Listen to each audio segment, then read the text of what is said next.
Well, good morning, friends. Welcome to Wake Up in the Word for Thursday. Hey, I'm glad to be with you today. We're back in Acts chapter 19. Grab a good cup of coffee and join me as we'll be moving over to a lecture hall today. Let's see what we're talking about as we're with the Apostle Paul in the city of Ephesus. An extensive ministry going on there. We pick up right in verse 8, where it says that Paul entered the synagogue and spoke boldly over a period of 3 months, arguing and persuading them about the kingdom of God. Paul apparently was quite a good debater and could reason and defend the scriptures, and it says he spoke boldly.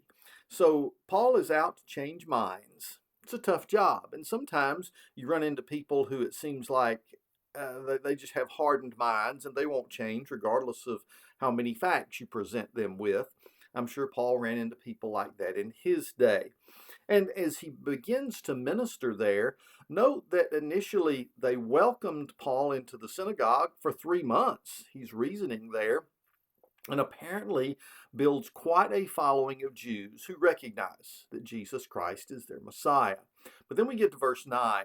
It says, when some became hardened and would not believe, slandering the way, and again, the way is capitalized. That's what it was called there. It wasn't called the church, and Christian was a term sometimes derogatorily used to refer to these new believers. For the most part, they were called the way. So, slandering the way in front of the crowd, he withdrew from them, taking the disciples and conducted discussions every day in the lecture hall of Tyrannus. Now, when do you leave a church? When do you split? When do you take your followers and leave? Well, when it's no longer possible to serve in that situation. So what Paul did is very much like some church splits today. Normally, when you say church split, you think in a negative way. Well, a bunch of troublemakers are splitting the church. Well, if you get into one of the churches that, as we have many today, that have fallen into apostasy, and they begin teaching that which is false, they begin resisting the truth, and it's entirely appropriate for those who still hold to the gospel and believe God's word to, after a period of trying to convince everyone else there to follow the way, the way of the New Testament church. And if it's not possible, it's entirely appropriate to leave and to go somewhere else and maybe plant a new church that's founded upon the scriptures. It's something that happens all the time. It's the way God has multiplied his church through the ages. And you'll hear people talking about strange reasons why, well, I just can't leave that church. I know they've gone completely over into woke craziness and they teach strange things and we're getting strange leaders and it just doesn't match up with the gospel. Why are you still there? And people will say things like, well, you do know, but grandma's buried in the cemetery out back. Listen, friends, if grandma could, she'd get up and leave too. Don't let traditions or a family history, which is usually a beautiful thing, yes, don't let that keep you in a dead church when it's obvious you can't turn it around. When the time comes that you see it's not possible to change things, it's entirely appropriate to do what Paul did. Take the true believers and go find a place to meet.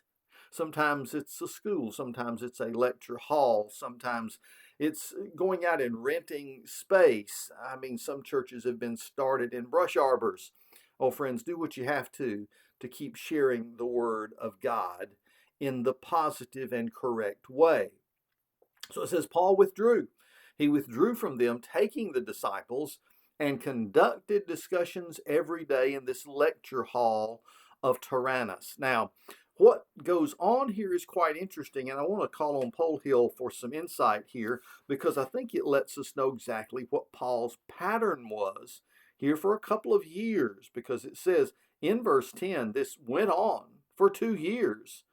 And it was so effective, it says, so that all the residents of Asia, both Jews and Greeks, heard the word of the Lord. Now, please don't think in terms of your modern geographical terms, the entire continent of Asia.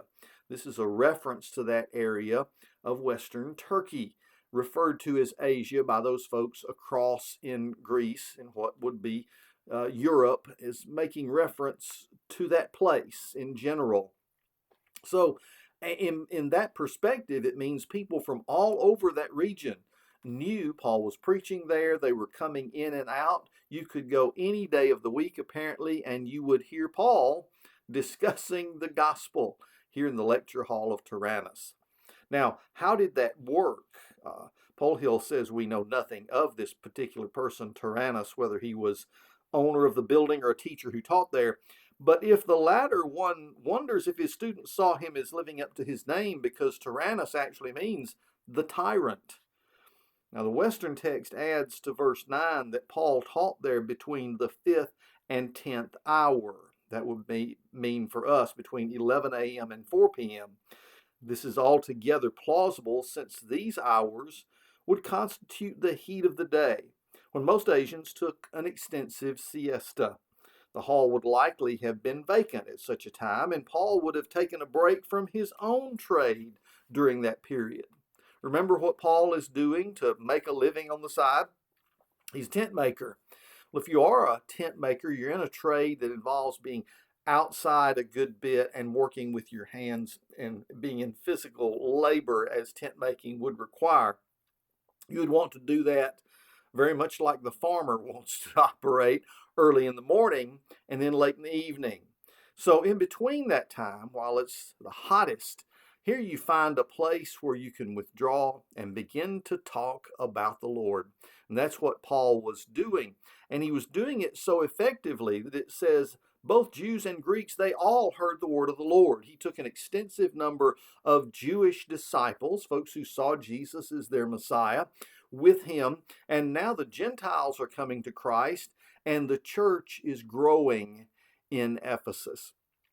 Now, as we get down to verse 11, we see one of the ways that God confirmed that Paul is his apostle and that you should listen to him is the miraculous events that took place following the apostle Paul.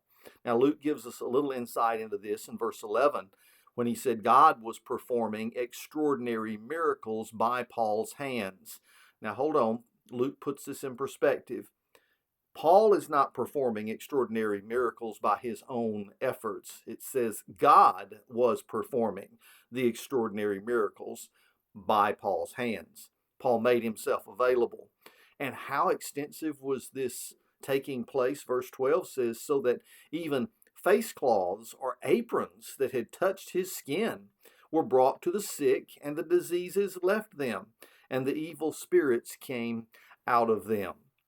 Now, is this something extraordinary? Well, it's actually something that's happened before.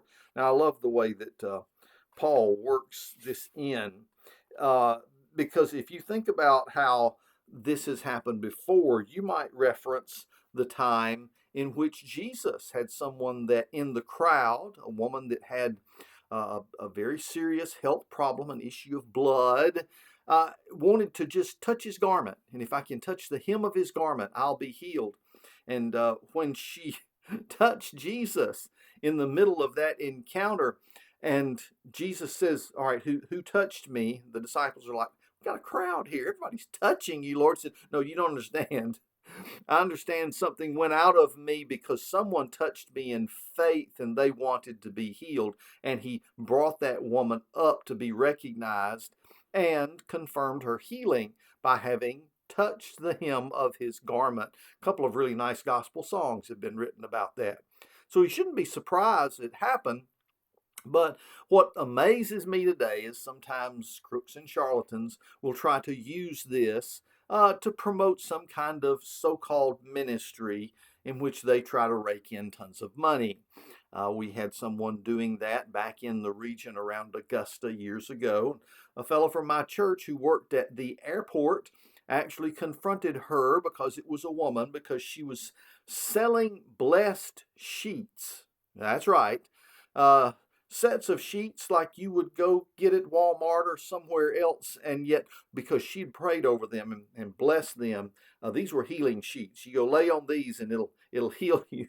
But big time offering is what she wants for these sets of sheets. And fellow in my church confronted her in the airport where he worked there in Augusta and said, I know this is a sham and it's fake. You know how I know? Because if these were genuine articles of healing, you wouldn't be trying to sell them like some huckster on the sidewalk trying to make thousands of dollars from them. You'd be taking them to the hospitals and to the sick and to the people that needed to be healed, and you'd be giving them away for what donations would come in to help pay for them. Oh no, we can see right through you. And so watch out for the folks who will use a passage of scripture like this to try to run a con job. But Paul was no con man. He didn't start this. It's just that his very presence, quite often, like the presence of Jesus as well, brought healing to people who were sick or who had problems with demons. That is so much of the ministry around Ephesus that eventually we see that they were able to turn from some of this worship of evil and the evil spirits that had possessed people there for so long and give them the freedom that they needed. And that's what's happening through the Apostle Paul in this lengthy ministry in Ephesus. We'll get to some more of this tomorrow. I'm way out of time, so let's do this again tomorrow as we talk about how God's using Paul in the great city of Ephesus. And I'll see you then when we wake up in God's Word.